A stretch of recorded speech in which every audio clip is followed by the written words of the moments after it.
tuned in to the Community Cats podcast. Ready? Let's go.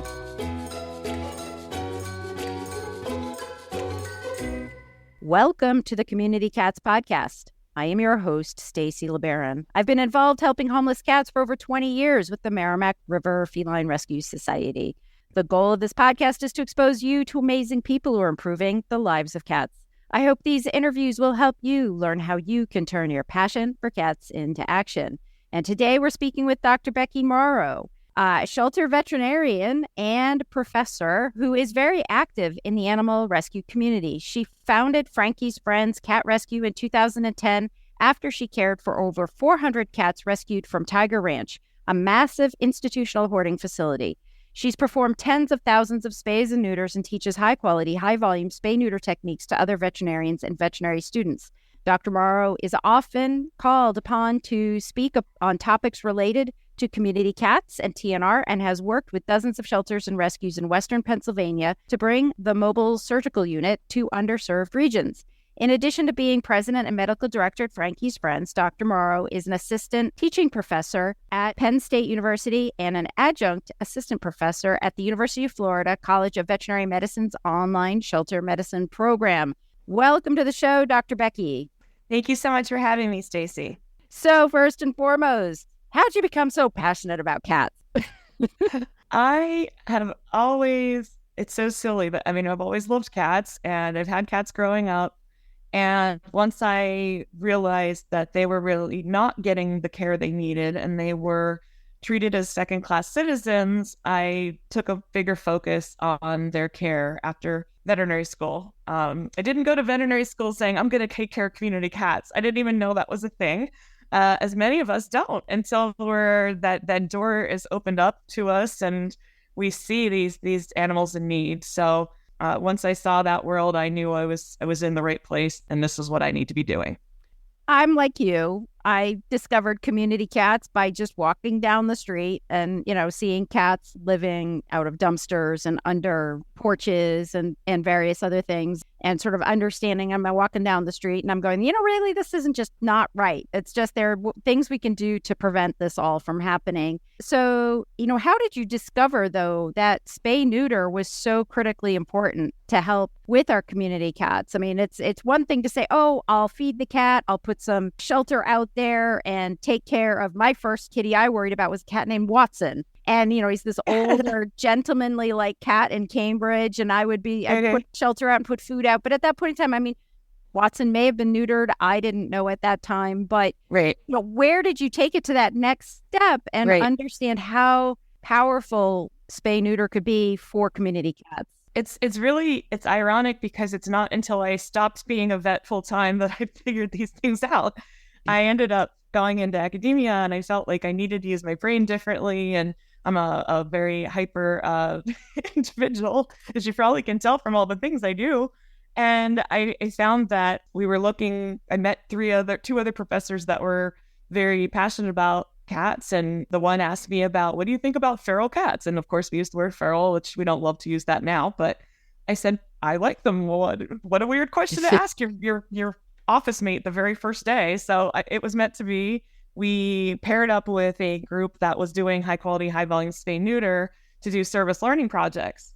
And once I realized that was a possibility, I thought as a veterinarian of 6 years in private practice, there's no way you can do that many surgeries a day. This is impossible. There's no way you can do that well. So I was that doubting Thomas because that's how we're conditioned to be as veterinarians. We are unfortunately raised. I guess we kind of are raised. It's like their parents. We're given the same biases that the traditional methodology and all these various biases. If you shouldn't have a pet if you can't afford a pet. All of these things. This is how we're taught, and it's completely against what I believe now that I'm open to this world. And once I saw what you can do for the community cats, I ended up taking a position in the organization. I became president, and I started to try to change how they were doing things, not in the surgical sense and that so much, but they were trying to be very fair, so to speak, and give each person, 2 spots. And I said, listen, we're just spinning our wheels here if we do this. We need to be targeted. So it just illogical. I mean, they can reproduce faster than you can spay and neuter them if you're doing 2 here, 2 there, 2 here. So it took a lot to try to get them to come around, which is unfortunate because these are the folks that are doing this well, but they still didn't understand that the number game. I mean, we have to do targeted or we're not going to get ahead of the population. Right. And I think that the one thing that I was really blessed and lucky with was starting out with the Newbury project, which was just one concerted area. The group, when they first started, which was before my time, 2 years before I joined the group, they were going to call themselves the Newburyport Cat Society. And they decided to be Merrimack River to be a little bit more regional because they were like, well, what happens if we get the Newburyport situation under control, which at that time was overwhelming, that specific area of Newburyport. Right. But it was in essence enough of a targeted area for them to be very successful very quickly with regards to a targeted TNR project. And the ultimate goal was to get to 100% sterilization. And I know there's been a lot of research. Is it 80% enough? Is 73% enough? Is 92% enough? What is enough? Right. But I mean, I think at the end of the day, if we do strive for 100%, then we're going to be ahead of the game. Absolutely. And we're going to see results. We will see change in that community. Absolutely. And we did a mathematical modeling with the math department. That's not my forte. That's one thing I am definitely going to stay away from. But we got 90% was ours. So it's definitely 80, 90, somewhere in there is probably pretty accurate based on our models. But absolutely, that was amazing what they did. And to be in that and to learn from them, that's great. You know, a lot of us had to figure it out as we go because there were no resources available. So what you're doing is amazing because if we can stop recreating the wheel, that's why we're trying to teach people things too. Right. Because that saves us from, wasting time. And it does create a core that you can build out from. And you do have other pods. In Massachusetts, we would have these other blocks where we would work on a targeted project basis. But then there is connectivity and success at the lower population areas. So you're in Western Pennsylvania. So there are urban areas and then there are rural areas. And how do you address the cat situation, cat population numbers? How do you approach it differently, rural versus urban, suburban? And that's a great question. I think that it's really, we're looking for people who are reaching out for help. At this point in the game, I don't think anybody has enough resources to go and try to say, we need to do this in this area, and people are fighting against you. I mean, we just don't have the resources to do that. So what we try to do is accommodate folks that are reaching out for help. And it seems that most of the time they are in more rural areas, the various campgrounds and different neighborhoods and those types of things. Sometimes, barns, of course, and those type of rural situations. We have had some, when I was a professor down in Pittsburgh, I had some students telling me about the south side slopes of Pittsburgh. And so that was pretty urban, obviously, that there are cats there. So, of course, they exist everywhere. We did a project there as well. But it seems that we just get more folks that are asking for help from the rural areas. Yeah, I think that they may not be statistically impactful with regards to our intake facilities, right? Those intake numbers that we have always depended on for our measurables, which I tend to believe there's different reporting measures for success, out in the community. I think the rural world, you may not have a shelter in that area, so you may not have that kind of metric to look at. But yet that doesn't mean that there aren't cats that need that type of assistance out there. Right. Tell me a little bit about your program. You say it's mobile. So we ended up, when I started our rescue, I literally bought a box trailer from Craigslist that hauled Harley Davidson motorcycles. The man had made it into a kind of toy hauler, as they call them. And it had running water, it had cabinets, it had some other things. And I made it into a mobile surgery unit. It was in my backyard. So there's a Grassroots that you can get with a credit card for my husband, because I was not in the best financial shape at the time, because I spent a lot of money on those 400 cats that needed help, even though there was some backing. It's when you're there working with them day to day, you tend to not think about the finances and just help them. So anyway, that was how we started the mobile. It was just out of necessity. It was the way that I could do it affordably. And we started to take it out to places that needed help. We went to a person's house. Actually, she hosted the clinics at her house initially, the one person. The other places usually are more like fire stations that have the accommodation for tables and such, and we can put all our cats in there. So as we grew, we started to meet other members of the community, other rescue groups. They were interested in bringing these services to their communities. Mm-hmm. So we essentially decided 60-mile radius is about as far as we would be able to go to do a good job, because it, more than an hour and 15-minute drive each way is going to be putting a hindrance on us. So we built up where I was going out every Saturday and Sunday. It was doing 50 to 60 cats each day with my two technicians, or sometimes a veterinary student, sometimes a pre-vet student. We'd have three of us.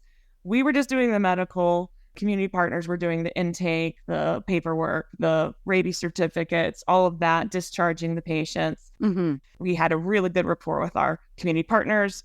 So we were doing basically about 100 surgeries a weekend out in the community. In addition to, we have a stationary, there you go, that's the word, stationary clinic here in New Kensington, which is a good place for people to come during the weekdays. So did you go mobile first? Oh, yes. No, mobile first, because it was just money. I bought that for $4,600 on Craigslist, and I drove it back myself from Cleveland, which was exciting. I didn't even take a cat with me. Usually I take my little Emmy. She likes to go for road trips. Yes, I'm that person too. And she wears a denim jacket with a cat on it. So yes, of course she does. But yeah, it's a matter of starting from the ground up and not having the resources, but still getting it done. And eventually then I found a building, because we found the need for helping other cats in the community, that when you go out to these places, they need spay neuter services. Yes, but you're going to find injured cats. You're going to find sick cats. And to me, it's never an option to euthanize if I can do something to help that animal. So I start putting him in my bathroom, and I'm like, oh my goodness, we need a building. So we didn't want to become a shelter, because that takes away from our purpose, but we're also human, and we also have compassion, and we need to help these animals.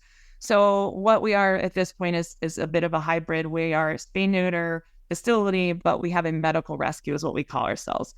So we take in cats from cruelty cases. We take in cats from the community that need rehabilitation, specialized surgeries, other things. That's how we have done it. So now we've got two buildings. We're leasing one, and we're still paying on the other, but we have two buildings, and we're building up a brand new mobile at this point from the ground up. We had mobile 2.0. It served us well, but we're not talking about these $250,000 trucks. We're talking about, this was $12,000, my last mobile. Mm-hmm. So, there's wear and tear, and it was, rather than put the money into rehabilitating it for this purpose, it was more fiscally responsible to get a new one. And then I'm going to repurpose this for our CSI purposes when we go out to cruelty cases. Excellent. Very, very interesting. Got so much packaged in here. A lot has happened, obviously, in the last 2 to 3 years with regards to the vet shortage, spay neuter loss. We were doing so well, I thought. Sure. 10 years ago, 7 years ago, we were doing so well. Spay neuter, we were really getting there. And now I know in Massachusetts, we were like from 2008 on, we spay neutered every cat that had 4 paws on the ground. Now we're dealing with them with their dental issues and their, renal issues and all their other stuff. So that's where that next sort of step of thinking about how do we provide care for our cats in the community. That's in Massachusetts, where I think we worked really hard many years ago and earlier than 2008 to really spay neuter as much as we could. Other parts of the country were slower to move into that spay neuter environment. Then COVID hits, we get set back even more with regards to spay neuter. Right. We're now behind the 8 ball. Yep. You've created some spay neuter opportunities from minimal dollars. We're hearing from a lot of grassroots TNR organizations because they can't get appointments. They're trying to create programs on their own. Right. Back to basics. We're doing our Sunday spay neuter clinics that are in private practice clinics. Bringing the Tupperware. We're carrying the Tupperware again. We're bringing the Tupperware back in. I remember those days. And resetting everything up. We're back to doing all of that again just to help create more capacity. But I know you have some thoughts on this issue. How can we get more spay neuter, going across the country again? Right. It comes down to what I said. I was the doubting Thomas. I didn't know this was a thing. And I think a lot of veterinarians just don't know it's a thing. I mean, we're in our infancy in shelter medicine as a specialty. And most of these veterinary students don't get that point of view. And if they do, it's for maybe 2 weeks and they get a very minimal exposure to this world. So what we're trying to do and what we realized is that, we can't do all of this ourselves. And it's funny because a lot of times we do think that way, even though it's an astronomical problem. We just like, yep, let's just keep working. We can do this. And it's a great method to burn yourself out. So I didn't get to that point, but I got to the point where I finally was like, okay, there is another way. We need to do something differently because we're not making a big enough dent. I started to, I actually went to teach at a veterinary school, and I was teaching high volume spay neuter techniques, but it was a very bad environment. It was not conducive to learning, and it was very bad for my mental health. So I had to leave that very quickly. And I thought, I'm just going to do it here. We built everything from the ground up anyway. Let's do it here. And my team is amazing and backed me and said, yep, we're going to do it. Wow. So just a year ago, we set up another facility. We have 4 surgery tables now. We have cameras so we can watch surgeries from each other. We have enough space to accommodate other veterinarians. And what we need to do is teach others what we do. Excellent. And I really feel passionate about this. Private practice vets, they want to help. I think they just don't know this is a problem or know how to help. Mm-hmm. This is not a set of skills that you come out of vet school with at all. We want to get people not just competent, but confident that they can have a clinic on Sundays and, hey, let's do community cats. I have the ability to do this. So we started doing these weekend training sessions that were 6 hours didactic. So they're classroom based and then hands-on where they're tying with models and learning the techniques. And then the next day we did a full cat clinic. I brought 50 cats in. They saw what each station and the efficiency and how this is good medicine. This is really good for the animals. Smaller incisions are better for them. Shorter surgery time is better. And all of these traditional methods that were taught in vet school that we are to believe are the gold standard are really not the best way to do things for these animals. I think, education is going to be a big part of it. And I'm very passionate about education and passionate about this world and spaying and neutering and cats. So it fits really well for us to do that. Yeah, I've gotten involved in a private practice clinic, the Community Cat Clinic, which opened down in Atlanta. It's trying to incorporate some of the components of bringing community cats into a private practice with an understanding that that's part of the role we play. We're like the country doctor, really, for all of the cats in the community, regardless of whether they're a purebred Persian or they are a community cat. Those services are provided under the same roof. But I've had some pushback with people saying, well, why do you want to teach these techniques to private practice veterinarians when they're just using it for like the high dollar paying public? I'll share my thoughts on that, which is I think anything that helps save time, speeds up the process, where it's a best practice. Right. It's not a high volume, low quality. It's a best practice. Exactly. If that can save that clinic some time, then we're all overworked. We are all overstressed. And either that gives you enough time to be able to get out of work on time. It gives you enough time to be able to, throw a couple of extra surgeries in during the course of the week. That's my thought, is that it doesn't matter at this point about the financials around it. Who's benefiting from these skills? Right. These are skills that everybody should have. And I'm not sure if that's where you are too, Dr. Becky. No, I absolutely agree. This is better for the animals. I care about all the animals. And these are techniques that improve the recovery times for the animals. They do better. They're very quick to recover. So absolutely, I agree with you that if we teach the private practice veterinarians these techniques, I think they're going to find their schedules do open up more and they're going to be more available to help the community cats. And it's not, sometimes if they don't want to do these things, they are maybe overworked or burned out, and this will help them to help us as well. Do you need expert help taming feral kittens for adoption? Watch the Taming Feral Kittens and Cats full-length workshop video, now available for free on the Urban Cat League YouTube channel. Go to youtube.com and search Urban Cat League to see all of their videos to benefit community cats. Are you ready to take your learning to the next level? Get your hands on the only all-access pass to all things community cats, the Community Cats Pass with Community Cats Podcast. This one-time purchase will ensure you're registered for all of our full 2024 calendar. That's all events, webinars, and workshops, from the online cat conference to the online kitten conference, from TNR to surrender prevention certification workshops. Your 2024 Community Cats Pass will ensure you never miss a minute of cat-saving content. Turn your passion for cats into action all year long. Grab your pass today at communitycatspodcast.com. In animal welfare, there's always someone to talk with and learn from. Check in with hundreds of animal welfare colleagues every Monday at 11 a.m. Pacific, 2 p.m. Eastern to have your chance at $5,000 just for attending. These 50-minute calls are a collaborative space to share exciting new programs and research, discuss uncomfortable topics, connect with peers in the industry, and more, all while sharing a common goal of preserving the human-animal bond. Go to forum.mattiesfund.org to register now. You can also watch on demand if you can't make it live.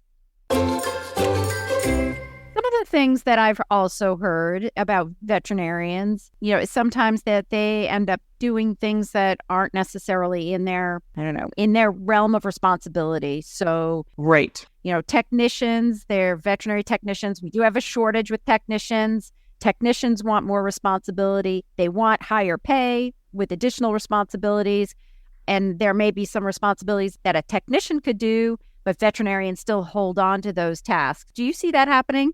That's absolutely correct. Absolutely. It's a traditional way of doing things as well. It's very unfortunate. And it's a lack of efficiency, and you're using your team properly. And that's part of what we're training when these folks come in, is that these technicians are more than effective at doing these tasks. I mean, they're amazing. Give them a chance to do all of the things that aren't surgery, that are within our practice laws, of course. They are able to anesthetize the animals. They are able to prep them. They are able to do post-op. They are able to do a lot of things. There's no reason that we should be doing those things as veterinarians. And that's exactly why I think there's not necessarily a shortage of veterinarians. There's a shortage based on the way we run our practices currently. Right. And there's a shortage of technicians based on how we do things currently. But if we all did look at this business model, for lack of a better word, yeah, you need more technicians. There's 3 technicians to 1 veterinarian typically is an ideal situation. In surgery, traditionally 1 tech, 1 vet. So the vet's doing all of these things that are not necessarily, under their realm of responsibilities. They're doing technician jobs, which it's certainly not beneath us. And I don't mind doing that, but you're not using your team effectively. We're all trying to recruit veterinarians and technicians for our clinics. I think something like a third of high volume spay neuter clinics have either shut down or have lost staff since COVID. Do you have any tips for how to hire or how to recruit staff? That's a great question too. And I don't know that I have any tips, but if you run a training program, you get to meet a lot of people and you could try to snag them. I think that one of the things though that I did find is if we talk more and if we meet each other and we're not our islands of veterinary clinics, maybe we could help each other out. And maybe, it's in this world, we can do it because it's not business. It's not a competition. We're just trying to help the community cats. Maybe this is the way that we kind of get together and clinics help and come together to do these community cat days or something where historically, when my boss had his practice back in the day, they used to rotate emergency coverage for each other. Yep. There were a lot more situations where the clinics and the doctors, the vets would be collaborating. And it's unfortunate that this world today is you don't even necessarily know the person down the street. So, maybe that's the thing where we start to communicate more and having these opportunities of learning together. I do have, more people that are interacting. I have the shelter veterinarians talking to private practice veterinarians, and it's a great thing. If they have a question, so we're always here. And if I'm not here, we have a group that we can answer each other questions. And building those little communities, I think it's hard to do, but it's going to be so worthwhile, and we're going to be able to help a lot more animals. What's life like for community cats in the area that you are? How impactful has your program been in that region? And what do you see down the road for community cats? Well, I'm very hopeful. I think that, more people with the awareness and with the tools that they can take care of these cats better and knowing, what they need and making their lives better. I really feel that we are making progress. In a lot of it, we did get the setback with COVID, but a lot of it is that there are more people that are aware and there are more people that will jump in and help. And we just need to really help each other out and not have to, again, recreate the wheel. Let's share what we know. Let's share our knowledge, share our resources, and really just try to come together as a community of people to help our community of cats. And I'm going to put my pitch in here for United Spay Alliance, which is also trying to create labs all across the country, one in every state, because there are licensing challenges. Like, so say you've got somebody in the next state over that wants to come and do training, depending on the state and the various rules. Right. There are some reciprocity issues. So you just have to be really careful with that. Right. I think inside the state, there are some really golden opportunities, and it is beneficial to know your neighbor down the street. Yeah, absolutely. We're very lucky with our laws. We actually do have the ability to have people come in and train if they have a license in another state within the United States. We're able to have them participate. Awesome. That's great. Yeah. So if folks are interested in finding out more about this training opportunity, more about your organization and what you do, how would they find you? They can go to www.frankies-friends.org. And you can find everything there, from the training facility and the sessions that we're running to all kinds of videos and other things that they can look at. And if anybody is interested in any of the training resources, I'm very happy to share that. We just want more people to learn how to do things and learn from us. We learn from them. If we learn from each other and we find the best way to help these animals, I think, everybody wins. It's a great collaboration, and we can do a whole lot more together. Excellent. Dr. Becky, is there anything else you'd like to share with our listeners today? No, I'm very, very pleased to be here and really happy to spread the good word, as we like to say, with other believers. and thank you for this opportunity, Stacy. Excellent. Dr. Becky, I want to thank you so much for being a guest on the show, and I hope we'll have you on the show in the future. Oh, happy to be here anytime. That's it for this week. Please head over to Apple Podcasts and leave a review. We love to hear what you think, and a 5-star review really helps others find the show. You can also join the conversation with listeners, cat caretakers, and me on Facebook and Instagram. And don't forget to hit follow or subscribe on Spotify, Apple Podcasts, Google Podcasts, YouTube, Stitcher, or wherever you listen to podcasts so you don't miss a single show. Thanks for listening, and thank you for everything that you do to help create a safe and healthy world for cats.